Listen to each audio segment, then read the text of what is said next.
Hi everyone, good morning. Happy Wednesday po. Ayan, gumawa po ulit ako ng spread. Mayonnaise with egg. Then, nilagyan ko po ng kaunting asukal para may lasa ng konti.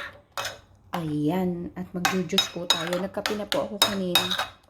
Mag-uumagahan po muna tayo. Okay, tikman natin kung okay na yung lasa.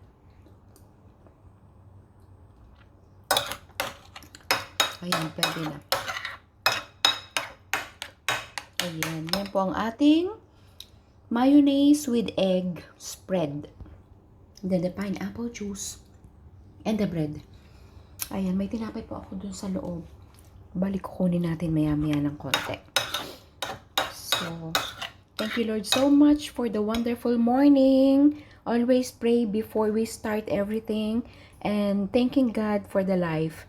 To God be all the glory. Good morning everyone.